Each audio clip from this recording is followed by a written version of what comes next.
In 1892, two men in the timber business, Arthur Johnson and George Smith, sat on a pile of lumber in Gurdon, Arkansas, waiting out a train delay.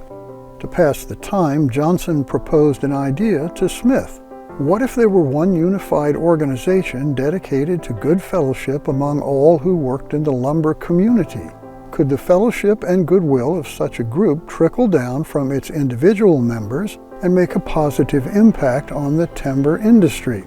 Other lumbermen waiting for the same train joined their discussion and embraced the idea of creating a unique, unconventional, and unregimented fraternity dedicated to the health, happiness, and long life of its members. Most of all, it had to be fun. And in that spirit, they named their organization the Concatenated Order of Hoo-Hoo.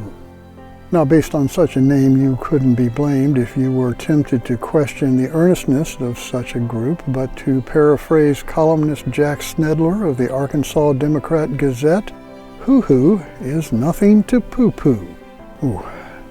The Concatenated Order of Hoo-Hoo was and is very serious about their efforts to strengthen the timber industry.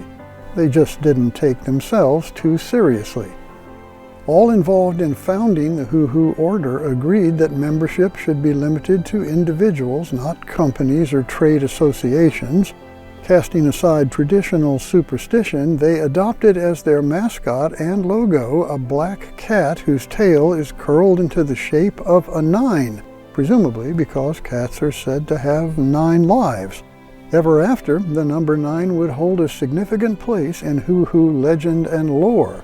There would be 9 men on the group's board of directors, which they called the Supreme 9, and taking a cue from a Lewis Carroll poem, the board would consist of the Grand Snark, the Senior Hoo-Hoo, Junior Hoo-Hoo, Scrivenoter, Bojum, Jabberwock, Custication, Arkanopper, and the Gurdon.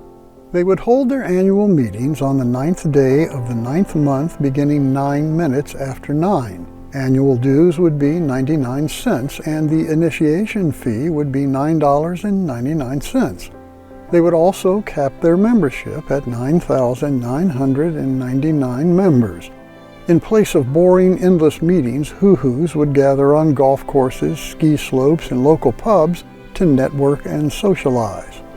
As you might imagine, Gurdon, Arkansas, where the group was founded, is also the location of the Hoo-Hoo main office, the Hoo-Hoo Museum, and a Hoo-Hoo monument that honors the group's founding.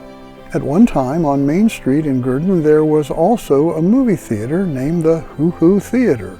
According to the Encyclopedia of Arkansas, the now International Concatenated Order of Hoo-Hoo was founded in 1892, making it the oldest industrial fraternal organization in the United States. What began as a single group with about 35 initial members has grown into an international organization that at one time had over 100,000 members.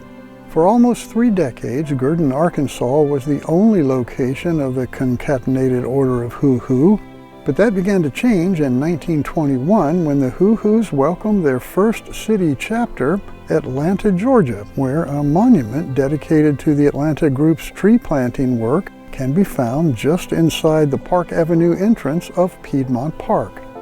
This is Lance Russell, and that is one of the stories of Atlanta.